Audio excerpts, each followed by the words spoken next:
What's up, everybody? Once again, my name is Ben, and welcome back to Let's Play The Legend of Zelda, A Link Between Worlds. In the last episode, we made our way to the Desert Palace, so, in this episode, well, it is time to take on the next temple. And I know what you guys are probably saying, Matt, you lied to us, you said all the temples were going to exist in lorule. Well, that's still kind of true, and I guess this is the only exception to that rule. However, this temple is kind of like a hybrid. The main temple itself actually does exist in Hyrule, however, the boss area and where you actually rescue the sage does exist in lorule. So it's kind of both. I maybe cheated a little bit when I said all the temples were going to exist in lorule, but some exceptions had to be made, guys. All in all, though, this is actually a really cool concept, and I wish they did this more often, like maybe had half a temple in Hyrule and half a temple in lorule. Sadly, this is the closest we actually get to that. Overall, though, this temple is actually really cool because the puzzles, they're really interesting, and the sand rod is probably one of the most fun items in the game to use. So, overall, you know, this temple is actually very enjoyable. For the most part, that is. And I say for the most part because if there is one fault that I can find with this temple, it is definitely the boss battle. Like, maybe I'm just bad at it, but I've never been able to find a good strategy to defeat this boss without taking like a ton of damage. And honestly, it's the one thing that makes me like kind of worried about this temple. But I'll worry more about that, you know, when we actually get to it. For now, let's focus on solving the puzzles of this temple, because you know that's what you're supposed to do when you get inside a temple anyways. All of the puzzles in this temple, and I guess in the entire game, are pretty dang easy. Like, I guess that's kind of a theme. Like, the puzzles are never really hard. They're more interesting than anything else, and I think I'm okay with that. Like, I'd rather the puzzles make me go, oh, you know, that's actually really interesting, rather than being stuck for like half an hour trying to figure out some cryptic clue or something like that.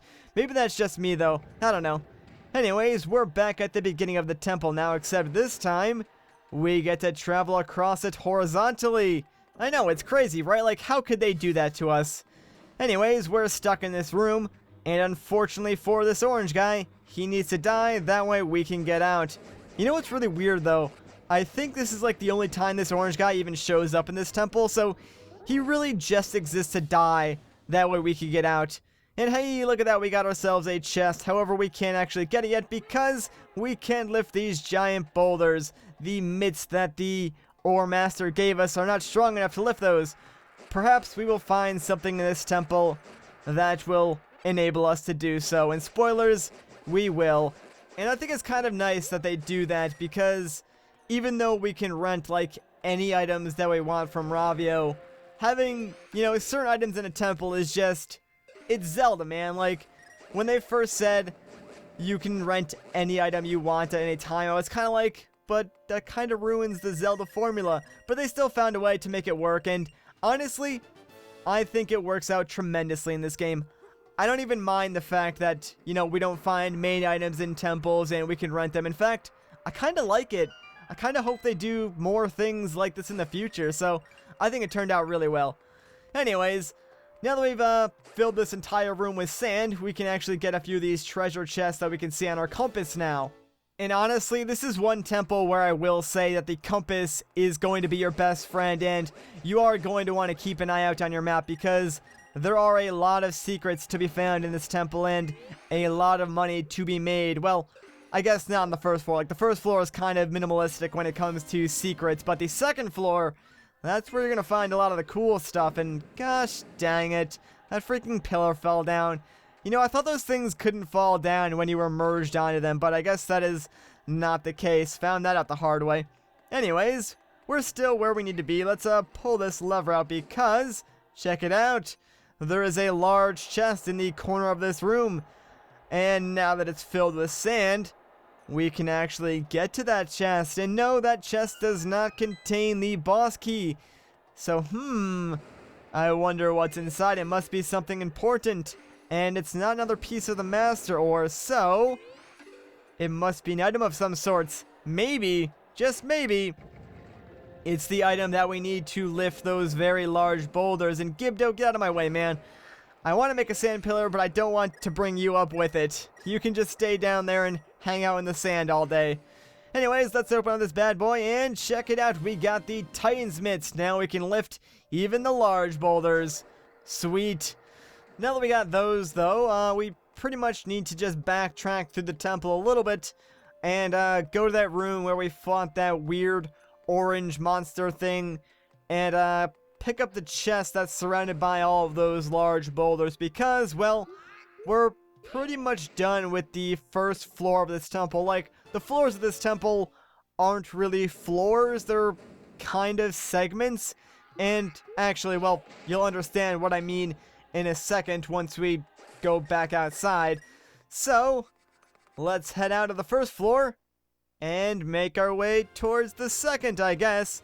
But yeah, like, each floor is sort of isolated from the other floors, so they're not really connected at all, so you can never, like, go to one floor, solve a puzzle, and then go to another floor to pick up an item, if that makes sense. I don't know. There's probably, like, a million better ways than I can explain this, but I think you guys get what I'm trying to say. We got some tiles, though, and as you guys know, tiles are the toughest enemies in Zelda history to deal with. Like, standing here and holding the shield button, oh, man, it just takes forever. Like, Nintendo was evil when they designed tiles. Like, oh man, this is the toughest battle we've ever faced. Enough sarcasm though. Let's fight these other enemies, these weird scorpion things. I'm not even sure what they are, but they're more of a challenge than tiles, so I'll actually give them the respect they deserve. They still die in one hit, but still, you know, we have the Master Sword, so what doesn't die in one hit? Gibdos. Gibdos don't die in one hit, and there are plenty of Gibdos in this temple, but that's not the point. Whatever, man. Let's just get through here. Now, you could go to the right, I believe, and actually finish up this temple technically quicker, but there's more stuff to do if you go left. Specifically, if you look on your map, you'll notice that there is a treasure chest in this room, and you can actually get to it if you destroy this Armos statue and lift up this giant rock. Check it out. There's a treasure chest buried in the sand, and we can recover it with the sand rod. What's inside it? Well, it's 100 rupees. There are a lot of those 100 rupee chests in this temple, so yeah, you can get rich pretty quickly. Now, here's the challenging part. We have to make it through all these spike traps before this sand thing falls down. Honestly, you should just tank a few hits and just run through it as fast as you can. And get out of here, Beemo. I don't want you in my way. I just want to get through here and open up this chest that contains another silver rupee. And now we're pretty much on the side where if we had gone right, we would have been there already. So yeah, I mean, a little bit of a detour, but we got like 200 rupees out of it. So that's a pretty fair trade-off if I do say so myself. Now, this is actually a really fun puzzle. I enjoyed this one quite a bit, except this Armos needs to die and get out of my way. There we go. So we have these like automatic arrow shooter things, and then there's this switch here. Put two and two together, and guess what? We need to make the automatic arrows shoot that switch. That way we create sort of a machine that can, you know, lift us up and down every so often and help us solve puzzles in this area. I don't know, it's a pretty cool concept. They use it a few times in this temple, so just keep it in mind as you're going through this second floor. We got ourselves a small key, but I don't want to use that just yet, so we'll hang on to it for a little while. And instead, let's enter this room. Now, look at your map and your compass, because there's a few hidden chests that we can collect before we do anything too crazy in this room. So, let's open up this chest and get another 100 rupees. And now, there's a door we can enter somewhere. There it is. And now, we can get ourselves another hidden chest. And I wonder what's gonna be inside this one. Maybe 100 rupees? Oh, would you look at that? It's 100 rupees. Nobody saw that coming. Alright, so now, let's actually solve the puzzle in this room and fill the room we were just in before with sand. And oh gosh, no, get out of there, Link. Stop, run. Oh my gosh. Alright, do not swing your sword when you're inside that thing. It does not. Gosh dang, I didn't even want to go down there. Frick. Alright, whatever, you know what? And these blocks are back now. This is not going as well as I'd planned. Whatever. Anyway, let's just plop a sand pillar there. Hopefully we can get this rock out of the way quick enough because we need to guide this boulder all the way to the other side. That way it breaks that stone. And now it will fill the previous room with sand and we can go explore that and get all the goodies that it hides. Actually, I think it's just like one more chest, but it is the big chest. And this one will actually contain the boss key, so it is rather important that we get this now. It also does open up a new area. You just kind of like saw the entrance to it briefly. And you know what? I think we actually will stop in there because we're a little bit low on hearts. And the area that opened up is actually a hidden fairy fountain. So there we go. Back at full health. Not too bad. Anyways, now that we got the boss key, well, guess what? We're almost done with this temple. We still have the entire 3rd floor, but don't worry, that's actually the smallest floor. We're really close with being done with the 2nd floor. Like, if you look on your map, there's only 2 rooms that we haven't visited yet. And, well, I guess technically now that's only 1. We do need to visit that other room, though. As you can see, there is a small chest in that room. And in fact, that small chest contains a small key that we need, but it's locked. So how do we get in there? Well, it's actually quite simple. Just lift up that BMO, and he is going to be kind enough to activate all these switches for us and unlock that door. And now we can get in there and get ourselves that small chest. And oh no, the door is locked.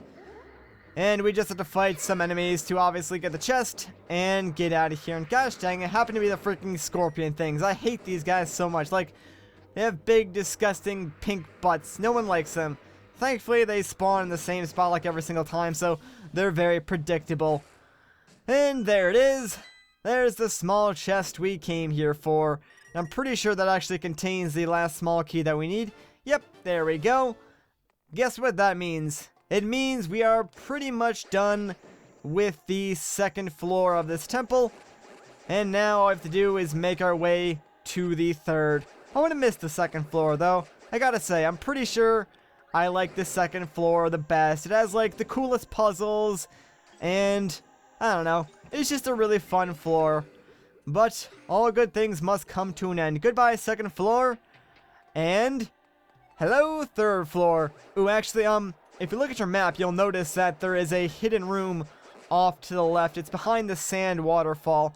And inside this room, we got ourselves a chest that contains another 100 rupees. And dang, that brings us over the 3,000 mark. That's pretty insane. Like, 2 temples, and we have 3,000 rupees now. Like, dang, we are rolling in it. Now this room. There is a very, very difficult puzzle in this room. But if you bring the tornado rod, it actually becomes quite simple. So, the main gist is that you need to run across this pillar before it falls down, but all of these statues are blocking the way. If you can manage to sneak past them, great, but most of the times you won't be able to. However, if you use the tornado rod, obviously it like stuns them and somehow makes it easier to walk past. I'm not sure why, but obviously you can't like jump down to kill them because then you have to like leave the room, and when you leave the room, everything resets. So it's like a really weird, deceivingly difficult puzzle, but I believe that's like the simplest way to clear it. So if you're having trouble with it, I know I definitely had trouble with that on my first try, but if you're having trouble with it, that is the way to get through that room most efficiently. At least, I'm pretty sure it is. There might be a better method, but, you know, at least that works for the most part. Enough about that puzzle. Let's focus on the one that we're actually, you know, working on. And I gotta say, this room would be a lot easier if these freaking annoying bombs that they gave us didn't like walk around and try to kill us. Like, I know they're here to help us out in case we didn't bring our own bombs, but like, they're just really annoying. They become somewhat of a nuisance when you're trying to place your own bombs and stand still to use the sand rod. Meanwhile, these guys are just like charging directly at you, trying to just like mess you up. It's kind of annoying, but whatever. We solved the main puzzle now at least, so we're pretty much done with this room. However, as you just saw, there are some corridors that we can go down and get some extra rupees. And come on, guys, you know me. I can't just leave these rupees here. I gotta collect them. I mean, I try for the most part to get like every single mob drop in this game, although occasionally I will like bypass a few of them because, you know, I'm trying to go fast in a Let's Play, but if I was playing this solo, I would definitely be collecting things. And it's quite funny too, because every now and again I'll get a message from some of you guys like saying me leaving an item on the ground like gives you OCD because you would normally collect everything if you were playing, and honestly I'm kind of the same way except for when I'm Let's Playing. Anyways guys, guess what? We got to the boss door now, so we are good to go. All that's left to do is to get out of this area, travel the lorule, and then fight the boss, which I am totally not looking forward to, but you know what? It's time to man up. We gotta do this. We got 11 hearts. We should be alright, honestly. I mean, this boss has given me some trouble in the past, but I do have a fairy, so I'm confident that no matter what, I will be able to kill this boss. So let's enter the arena. That's pretty much what this area is, honestly. And all we gotta do now is fight the boss. And yeah, the boss is a weird cactus flower thing. I told you everything in this temple was weird. But honestly, this boss can be kind of difficult. The main challenge is honestly following this boss and like figuring out where it does appear and then not falling into the sand below. If you fall into the sand below, it's like quicksand, so it does like half a heart of damage. And also when the boss like sends out those miniature flower buds that fly at you, that is also one annoying way that this boss does attack you. And those guys do like a full heart of damage, and 3 of them at a time can be a lot to deal with.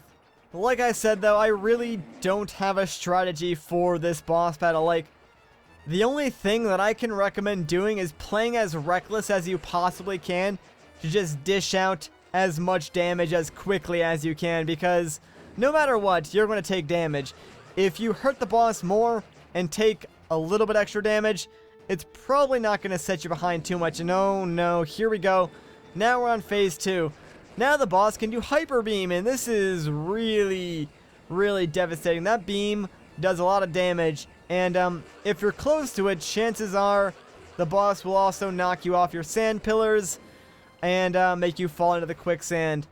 So, I mean, she kind of like combos you. Like, if you're on your sand pillar and she hits you with the like solar beam, chances are you won't be able to like move off your sand pillars fast enough before you fall into the quicksand. So again, at this point, just go ham as hard as you can. Just deal damage. If you fall into the sand, who really cares? Like, you'll probably end up taking less damage that way, and the boss will probably die quicker. Like, this boss fight, to me at least, is just who can die the quickest, you or the boss. Like, even if you use items like your arrows as projectiles to try and shoot the boss from afar, it's really not that effective. And plus, given how spread out most of these pillars are, sometimes you won't even be able to aim at the proper angle at the boss. So I still think the best way to fight it is just by going absolutely ham with your sword. And now it's blinking red, so we are close. Hopefully we can kill it now. Nope. Alright, whatever. We should be able to kill it on the next like sword attack spree. So I'm feeling pretty happy about this. We've got 4.5 hearts. That should really be all we need. So please just die on this go around. Oh gosh, he's not gonna die. Crap. This is not good. Can I run to this platform? Alright, sweet, we made it. All I gotta do now is just slash at him. And actually, he's in a good spot. So if I can get over there, he's blinking a lot too. So he might go down here. Please, please, please. Come on. No! Why? Crap. 2.5 hearts. This is actually getting quite dangerous now. Oh, there we go. We did it. Thank goodness. Oh my gosh. I was afraid that I was going to have to use my fairy there. I really did not want to do that. But there we go. We defeated the boss. Thank goodness. I told you that boss gave me a lot of trouble. But there we go. Another temple down. And another sage saved. This time, it's Irene. And let's pick up our well-deserved 12th heart container and free the next sage.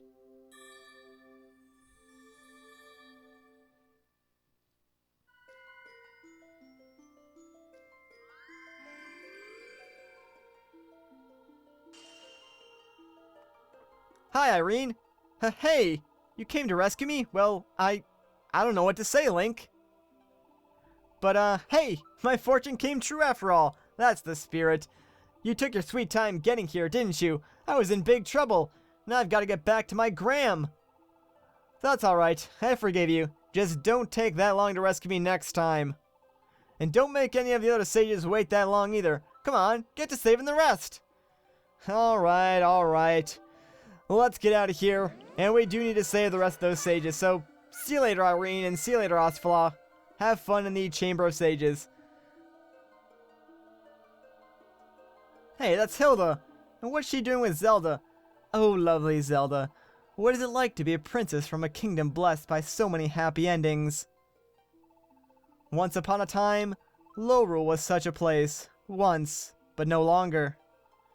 Lorule was just like Hyrule, so very beautiful, so very promising. We have need of a hero, and your Link is superb. We all deserve a happy ending, don't we? I can only hope that Link is victorious. So why is Hilda with Zelda? That seems kind of fishy, but it still seems like she wants us to succeed, so I guess that's a good thing.